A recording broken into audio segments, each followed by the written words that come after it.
Welcome to Lavender You, a community for LGBTQ plus women and femmes, where we talk about all things queer media and representation. I'm Jamie Margolin. Today on the pod, I'm so excited to have two incredible gay icons. I've had their music stuck in my head all week, and I am so excited to talk to them today. I'm, of course, talking about the wonderful Tegan and Sara. Tegan and Sara are a contemporary/pop music duo of two sisters, both openly gay. Their music and activism has done so much for the LGBTQ community, and now they're here, and it's pretty surreal. Tegan and Sara, welcome to the pod. Thank you so much for having us. It's lovely. Thank you.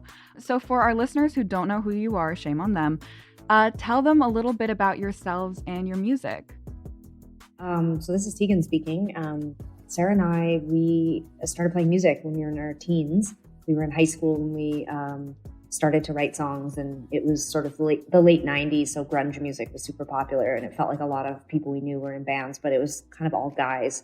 And we'd already kind of been invested in making music. We played piano, and we loved music and listened to a lot of music, and so I think it was very natural for us to just start a band and start playing music. I don't think either one of us thought we would be doing it 20 years later, or that we'd get a record deal or any of that stuff. We never talked about it in those terms, but I just think right away we really resonated with music. We loved storytelling, we loved entertaining, we loved getting up in front of our friends and making people laugh and playing songs. And I think we didn't really know what course our life would take, and we weren't sure what to take in school, and so we decided to take a year off and focus on music, and the rest is history. It was just that year ended up affording us the opportunity to make a record and travel around, and we ended up signing a record deal, and we have never looked back. And I think there was never a point in our career where we weren't out.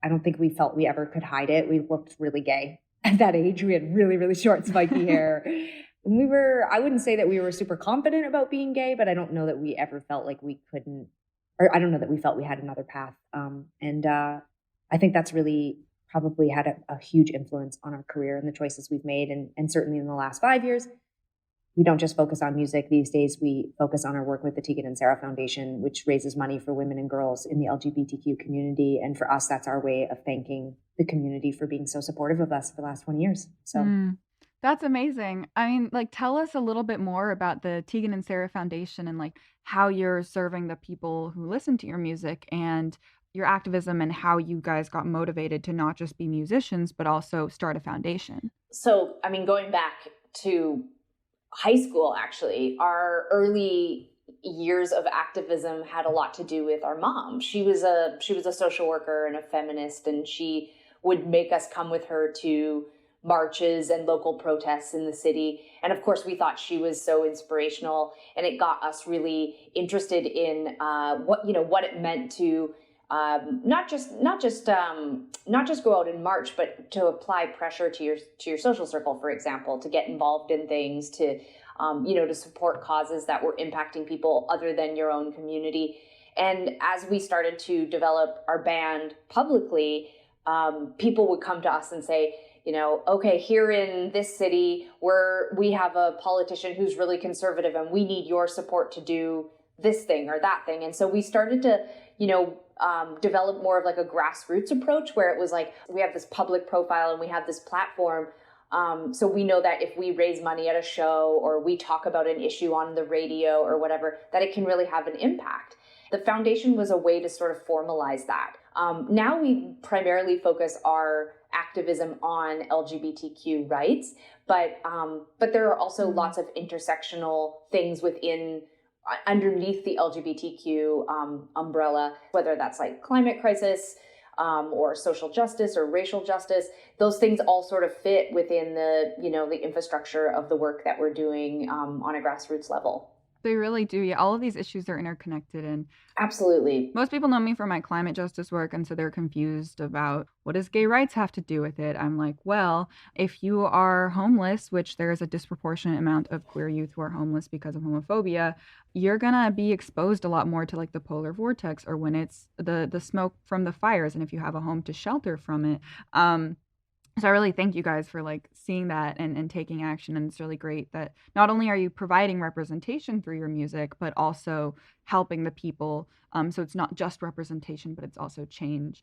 You guys have been in this for 20 years, and in 20 years, a lot has changed for queer people. Gay marriage was legalized in the United States. There's more representation.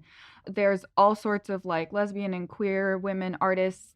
Do you think it's more accepting now? Well, I think the last 10 years especially have been so inspiring and exciting. This new crop of young LGBTQ artists, across the spectrum are super interesting to us. And, when Sarah and I were coming up in the music business, and started our career, the first few years, there was obviously no social media and it was quite lonely. We didn't really have mentors. We didn't have a circle of artistic friends who were like us, who we could share stories with and cry to when we got like sexist, homophobic press, that sort of stuff. It was mostly just like dudes, lots of white dudes, lots of like indie rock, skinny pant wearing dudes, which I mean, they were as empathetic as they could be, but there was a general vibe of like, kind of like, we're fringe, we're outsiders, no one gets it. And as social media really exploded and we were able to start not only connecting with our audience directly, which was so fun and cool and great and refreshing, but also we started to hear from artists like us and artists that were a lot younger who looked up to us. And it was, I think, a super important moment in our career. I would go so far as to say maybe potentially a pivotal moment where we realized, holy crap, like we need to restructure how we do everything. We started to like only really ask queer people or women to open for us. We made a public pledge to, have parity on the road with our staff to make sure that there were more women and that the women that we hired were holding the technical roles out on the road. We started to do a bunch of different things. And as we did those things, the loneliness and the isolation and the, disconnect that we'd felt disappeared. And it just kind of became our thing. Like we just reached out to everybody. We just kind of put the word out there that if you needed support or advice or you had any questions about surviving in the industry, we were there for you. And, and I think in a way we do that with the community of Tegan and Sara fans that we're closest to. And I hope that that's what we're providing in the social justice world with Tegan and Sara Foundation. We want to do everything we can to bring those people together. And that sort of was what Tegan and Sara concerts were, back in the day. So we're kind of like using that same model. Nice. It's so lovely. So, I mean, I'm all for it. I love that there's more LGBTQ representation in the mainstream. I love that the mainstream is no longer so easy to box. What is mainstream? I mean, King Princess is massive, but it's because of streaming. There is just an opportunity for more of us that aren't considered, straight ahead linear mainstream artists to flourish and thrive and build an audience ourselves. And the people are speaking, it's absolutely thrilling to watch. Yeah. I remember the first like concert that I really felt like, wow, this is my community. I went to a Hayley Kiyoko concert in 2018 and it was just, you guys, okay, I would love a Tegan and Sara and Hayley Kiyoko like song. We've been talking about it. Yeah, no, I love her. She's amazing. Oh my God. I chronically text her and I'm like, will you make a music video for us? I think she's amazing. I'm jealous you've seen her live. I've actually never seen her live. Oh my God. Yeah. Oh my God. Please, the gays would lose it in the best way if you guys collabed. Cool. The lesbians, the queer girls, everyone would be deceased in the best way. When I was in the closet and I really couldn't find a lot of representation, the representation that I did find, like they were like my friends, like when I stumbled across the L Word, a classic. And when I found your music and I was like listening to it, it's like you guys were like, it feels very personal, even though you had no idea who I was and you made it like for everyone and everyone could listen to it. When it's like coming into your earbuds, it feels personal. And like, you find your gay best friends, even if they're on like screen. So like, have you ever had experiences like that? And what does it feel like to be that for other people?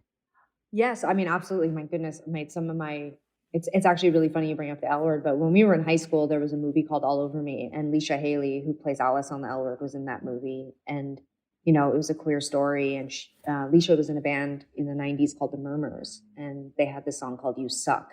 And Sarah and I were obsessed. And I think Leisha Haley was definitely the first queer person that was in the arts that was famous that I can remember looking up to and being excited about. And it's funny because the L Word was shot in Vancouver. And I didn't have a subscription or cable, so I couldn't watch it. My mom bought me the box set of DVDs the next year of the first season. And I had the exact same experience you did, Jamie, where I watched it and was like, oh my God, not just these people feel like my friends, but I was like, I want them to be my friends. Yes. And they like were shooting in Vancouver. And for weeks after I watched the first season, I remember walking around like being like, will I run into them? Will I one day, know them? And on the third season, we ended up being approached to perform on the show, and we shot the same day. And Leisha and Kate, like who played Alice and Shane, were on set that day. And we've been friends ever since. Oh my gosh. They're legitimately lovely human beings who are, I think, very proud of their legacy in the gay community and understand the incredible significance they've had on a generation, multiple generations of women because of how thoughtful their roles are on that show. And the L word is timeless. It is. And there's like lots of problematic storylines and things that happened over the seasons. But I think especially that first season, there's just something absolutely like beautiful about it. And yeah, those things absolutely affected how Sarah and I felt about ourselves and our queerness. And I think when we saw things, like another movie we saw when we were teenagers was Chasing Amy, which is another problematic kind of film that didn't necessarily age that well, but it didn't matter. It was a film we could hold on to, or like Better Than Chocolate, or When Night Is Falling. My God, Sarah and I and our friends, there was this, When Night Is Falling is about like a circus performer who is in town and falls in love with a woman. I mean, it is just the most gay sounding like lesbian film of all time. And like, there was just, and my mom would rent us these movies. It was like, she was like priming us to be gay. Maybe mother's really intuition knew. If you guys were begging to get your hair chopped off and like seeking these things out, I don't think she was like, look at my heterosexual children.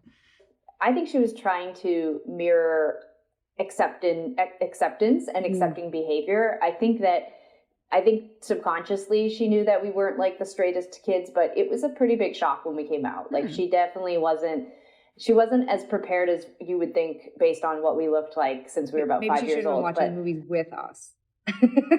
She could have. That might have helped her. I was gonna say too, I thought that, you had at the end of your question, you also asked about what it feels like to sometimes be that representation for people. And I think, it didn't happen to us accidentally. There was a very thoughtful approach to the way that we looked at our career and our and the way that we connected with our audience. And I think it was about doing what no one had done for us. It was about showing parts of our lives and being transparent about how we felt, because we knew that there were going to be people who were going to need that and want that and who hadn't had that before.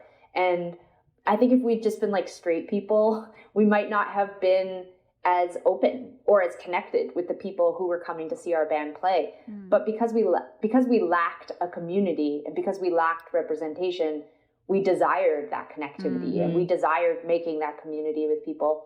And, obviously I feel like we're a bit too big now to like have the same kind of like intimate hangs with like fans after our shows and stuff. And we also have our own community now that we're adults, but it's so nice to see the kids and the people that come out to our shows create that for themselves. Yeah. Like we have it. I think of it as like we showed them the way, and now they do that quite organically within their own ranks. And I think that that's really special. That's amazing.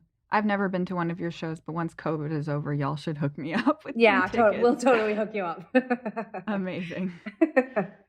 So we talked about the good stuff, but what problems for queer women and femmes still exist in the music industry? And like, if you could wave a magic wand and fix your experiences like gay women in the industry and the situation for you guys, like what would you fix, both for you and for all the other artists that you see like them struggling with?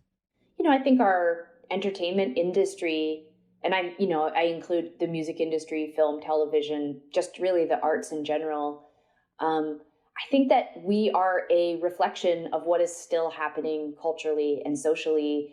So, I don't think you can go in and engineer a music industry that is free of racism and sexism and homophobia if the cultural and social reflection isn't the same. I think you could provide something that looks a little bit more ideal or aspirational, but if the world still sort of operates in a very specific way, leaving people out or discriminating against certain groups of people, you're ultimately going to still see that reflected in the music industry. And so I don't know that, like I said, I don't know that we can engineer a perfect utopian society in the music industry if we don't have that in the rest of the world. So, you know, for people in the music industry, there's a lot of conversation about, you know, equity, you know, generationally, how artists have been taken advantage of, how they've been paid differently, types of opportunities that are given.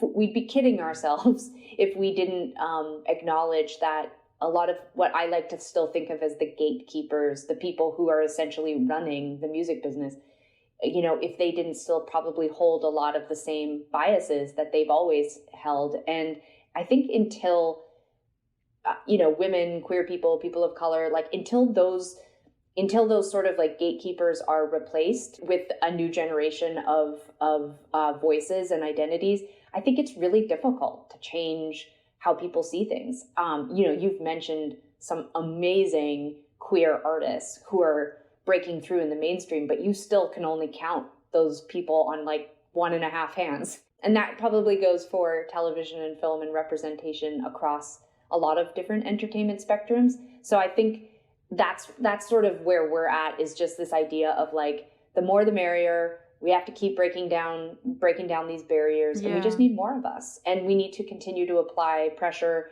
It's not always the most public friendly thing to talk about, but it is a lot of what is going to make change is going to come from, you know, from the fans and from the people and the world outside of the entertainment industry. But also there are just like a few really important key people who kind of have to change. And some of those people might actually literally have to die before we can get new people in. And I know that sounds dark, but it's true. Like, they are holding on so tight to a kind of an old-fashioned way of thinking. And I think we will see significant change, but right now it's still small change. It's still small stuff that's changing. I remember, like, I think they're a great, like, thing of like fans and the people wanting something, but then the industry not wanting something. This is more of the movie business, but I remember in 2016 and beyond, there was like this huge online social media campaign really asking for more queer representation in like Disney movies and fairy tales. So like hashtag give Elsa a girlfriend, like Elsa from Frozen, who's already like a queer icon because Frozen is like a coming out story pretty much if you think about it, and she had shown no interest in men, so it was like it was trending on Twitter and everyone was like, please include us in the Disney fairy tale. And Disney was like, no. They were pretty much like, no gay because feminism. At first they were like, well, we're considering a female love interest. And then in Frozen 2, they ended up just like, nah. And they just kind of gave her like a gal pal who she was friends with. Cool. The decision makers are not ready, but like the fans, it was like trending, like, give us something. We want the crumbs we get. It's crumbs. And I'm like, please. Maybe though, this circles back to your question about how much has changed. And I think that it is undeniable that our world is completely different than it was 20 years ago when it comes to LGBTQ rights and representation, especially in, you know, places like North America.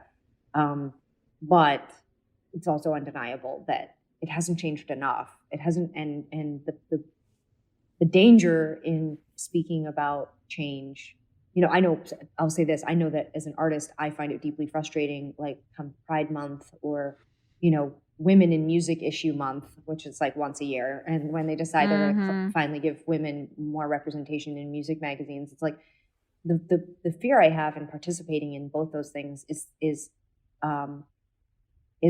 encouraging and validating the pervasive and I think completely ignorant conclusion that things are different now and that it's better. And I think that what inspired us to start the foundation was that as we became more successful, climbed to like new levels and, you know, had a larger platform and moved into the 1%, we thought that meant that everyone in our age group and that women like us, that they were doing that too. And as we started to sort of regroup and talk directly to our audience, it was like, no, like that's not the story for most queer women.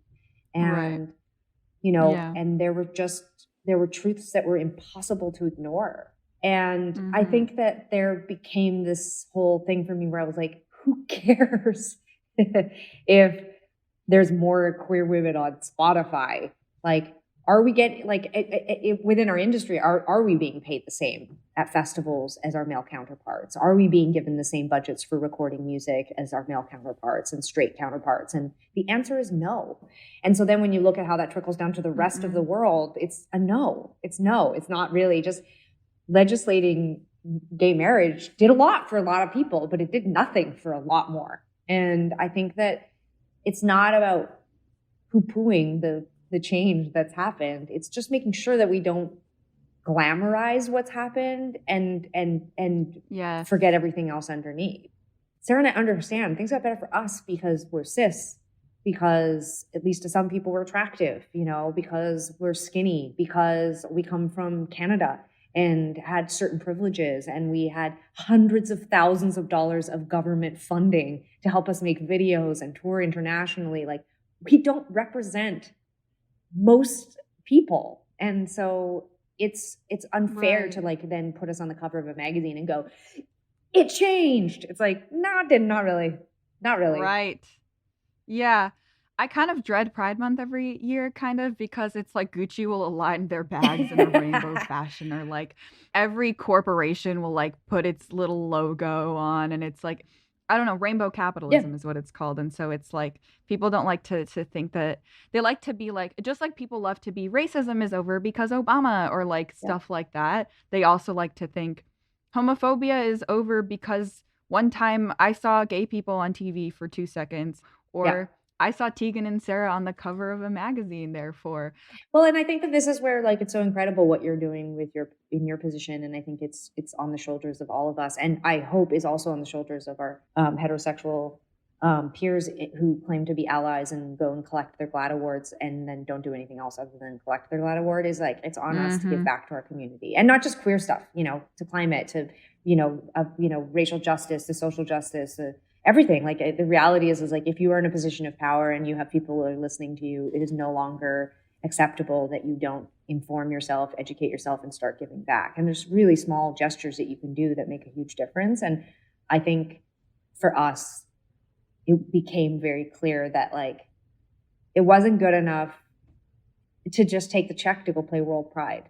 We needed to go and have conversations with the banks that were supporting that and the, major brands, and say, actually, you need to cut a check for the community, because gay marriage passed, yes, but here's the list of things that still need to be done for the community. Everything we still don't have. Yeah, here are all of the rollbacks on rights that are happening, and you just see it in every single country. Every time gay marriage passes, there's more violence, there's more bullying, there's, the attacks on rights in the courts, and it's just, you don't get to just put a sticker on your window for a week and be the good guys. But there's ways to do it without like going into those banks and like burning them down, which sometimes I feel like doing, Instead we go in and we're like, hey, like, you like us, you want us, you want to be in partnership with us. Here's a great easy lift and a way to do it. And, I hope Sarah and I's advocacy is an example for other people, especially artists that are larger than us. Right. My family, so I'm half Colombian and my mom is an immigrant from Colombia, and I keep thinking about how different Colombia has a lesbian mayor of Bogota, which is where my family's from, but like also there's so much machismo and like homophobia within the Latino community that I'm like, it's not just how things are in North America and like quote unquote like white countries, but also like what are things like around the world, and I think a lot about like queer South American youth of I could have easily grown up in Colombia. We have to also think about our queer siblings all around the world. Absolutely. Moving towards though, like, I guess the fun stuff as well, and something that brought me joy was seeing your music in the Happiest season. Oh yeah. So the Happiest season is a lesbian holiday Christmas movie that came out in the holiday season of 2020. And it's really special to people because there's not a lot of lesbian Christmas movies. And this was a big like mainstream one that released on Hulu. And it starred really big queer movie stars like Kristen Stewart and Aubrey Plaza. And Tegan and Sara made a song for the movie called Make You Mine, which was a gay Christmas song for a gay Christmas movie. Somebody broke your heart under a Christmas tree. So many fallen stars. Give them back to me. Have I been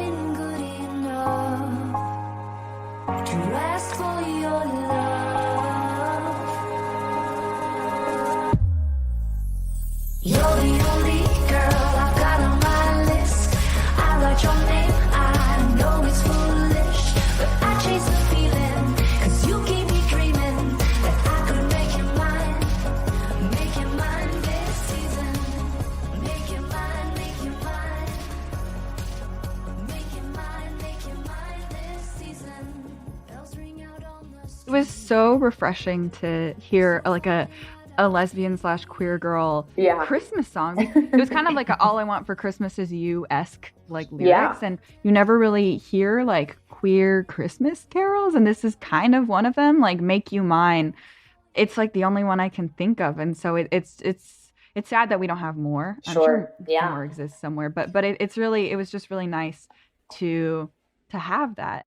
Writing the song was really fun. It actually was something that we did right as soon as the pandemic started. So we actually had to write the song on Zoom with our friend and producer in Los Angeles, Alex Hope. And Tegan and I very rarely actually write for other art. Like we write music and then it gets used in TV and film, but very rarely do we actually sit down and think about what should the song sound like for this movie. And it's like kind of reverse engineering something. And and then Clea would give us feedback like more sleigh bells, or like that feels too sad. Can you make it a little bit more Christmas happy? Like, it was kind of a unique experience for us to work in that way, but very satisfying to hear the song in the film.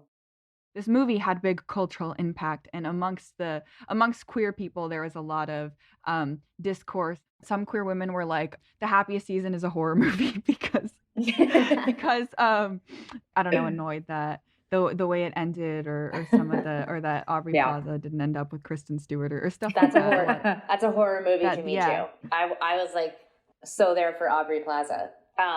It's so funny because it's so hard to make film and TV and music in all, as a queer person, because you're always aware that your story or your version of representation is gonna make so many other people really critical, because for whatever reason it doesn't fit their outlook. It's not representing them. It's leaving certain people out. But I think that that's really sort of just another reason that we have to be, as a queer community, that we have to be constantly making things, because it's not, it's not fair that all of the whole entire LGBTQ community has to all watch Happiest season and feel like it represents them. Like that's just never going to happen.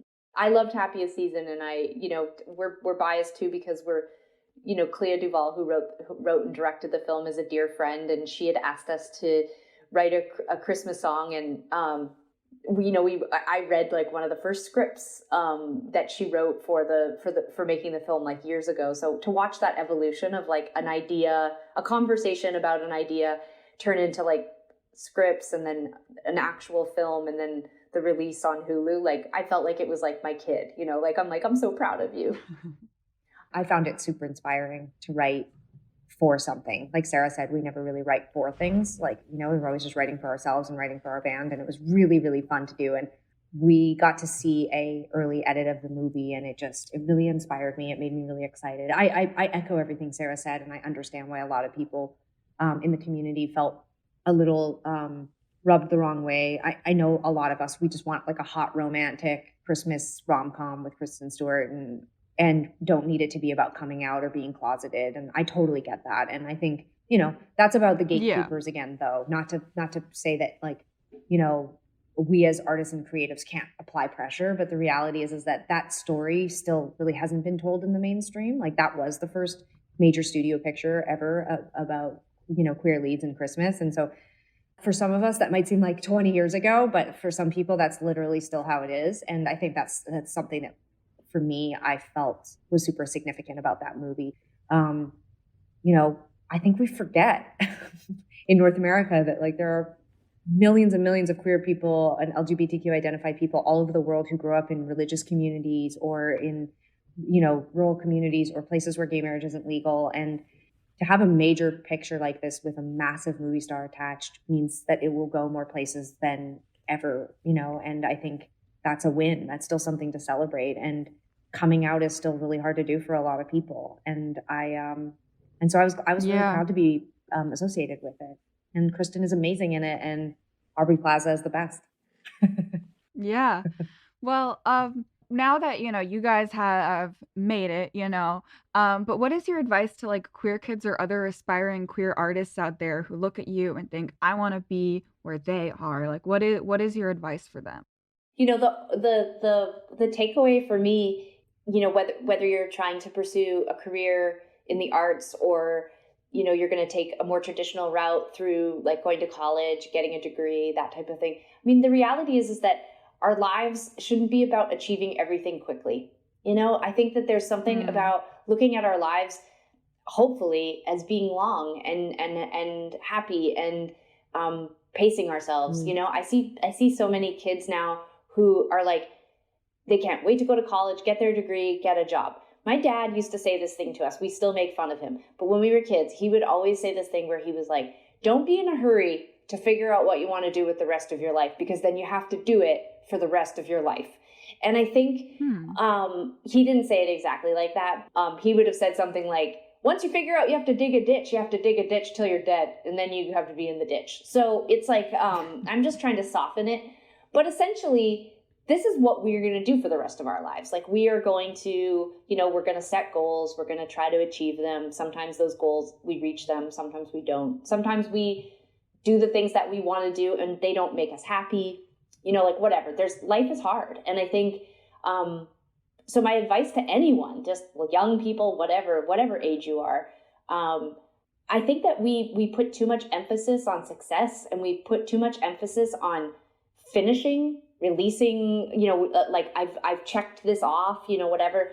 I think that the joy is in the process. And so, to my sort of queer friends and artists who are, trying to write or make music or, whatever, I always say, like, make sure that you're enjoying the process of making the thing, because you may end up getting your movie made or putting your album out, and it may not bring you the happiness that you think it's going to bring you. And then once you've done that, you have to start all over again and make your next thing. So I always say, like, make sure that you're enjoying whatever it is that you're doing. And hopefully, if we all live long lives, it's a marathon, it's not a sprint. Just take it easy. Don't be so hard on yourself about getting famous by the time you're 25 or whatever it is. Mm-hmm. What is next for you guys? Are there any cool projects or initiatives that the Lavender Pod can support you or get involved with? Can we expect a Tegan Sara, Hayley Kiyoko collab, or Tegan Sara, Kaylani, or just a King Princess or Girl in Red collab? What do the gays have to look forward to? I like this question. We're working on a new record. Ooh. I wouldn't rule out, collaborations with other artists, especially if we can't tour. I definitely feel like we want to sort of do some musical stuff, even if we can't tour. We're going to continue the work with the Tegan Sara Foundation. We fund a lot of LGBT. We do camperships for LGBTQ youth to go to LGBTQ summer camps, and we're working a lot on protecting and bettering the lives of youth in schools through programs in that department. And so go check that out. And then Sarah and I, we just finished writing scripts for 2 graphic novels about a fictionalized Tegan and Sara, but they're like 13 and 14, and they're now. So it's like not our real, like it's about a fictionalized Tegan and Sara as if they were teenagers now. So those are being drawn by an incredible queer artist, Tilly Walden. And so those will come out at the beginning of next year and the following year. So there's like a lot of things in the pipeline for sure. We've got a audio project. Some people call it podcasts, but it's more of like an audio series and another memoir. I mean, there's like a lot of things coming. We're definitely really busy. Y'all are busy. Yeah. Okay. So the gays have a lot to look forward to. Yeah. Well, we got a TikTok account. So I mean, check us out on Lesbian we gotta TikTok. follow the TikTok. Yeah, get on it. Lesbian TikTok is a beautiful but terrifying place. It's both beautiful and terrifying. I would agree. It is. It's amazing. So do you guys have any favorite like up and coming queer artists or piece of queer media and representation that you guys really love? That's a great question. I mean, obviously last year my probably top 3 shows was Euphoria. I was like, and Sex Education. I thought they both had really positive and really exciting, really interesting queer characters, which was really exciting. And musically, I mean, we are just massive, like diehard fans of, Hayley Kiyoko, Girl in Red, King Princess, and I think Shora's a genius. I think Shamir's record that came out last year was phenomenal, and I could go on and on and on. There's a Vancouver artist, Kimortal, that everybody should check out. They are just incredible, making really interesting music and just beautiful visuals. Mm. Yeah, I think that, to see right now just the way that the, I mean, specifically TV and film is exciting for me. Not that I don't think that the progress and the queer people making stuff in music is not exciting. It totally is. I think it was just so transformative to see that start to happen on television and film for me. I think there's lots of gay queer people in music, whether they're out or not, and sometimes straight people make really gay music. But I for some reason, TV and film, it just spoke to me. Any favorite movies or TV shows? Yeah, like what? Well, I was gonna say I loved Portrait of a Lady on Fire. I loved it too. You did. I think it's an absolute masterpiece, and the deeper we get into this pandemic, and because the film is so claustrophobic and it's so beautiful and intimate, but there's just this desire, hunger element of like being connected that when I think about that film in the pandemic world, it just really moves me. So, it feels like the kind of film you like drink a bottle of wine and really think about your aging life. Yeah. I did my final project for my my final essay for my film analysis class here at film school on that movie. Like, everyone's kind of makes fun of the whole lesbian period piece genre, but that's actually a good one, and it was made by like a queer director, and I think one of her ex-girlfriends was the star of it, so it was like by us, for us. Very unlike other like fetishizing dude movies. I love all of Celine's films are absolutely fantastic, though I really truly feel like this one is a masterpiece. So yeah, it's gorgeous. Everyone go watch it. Thank you so much for joining us. I really enjoyed talking to you.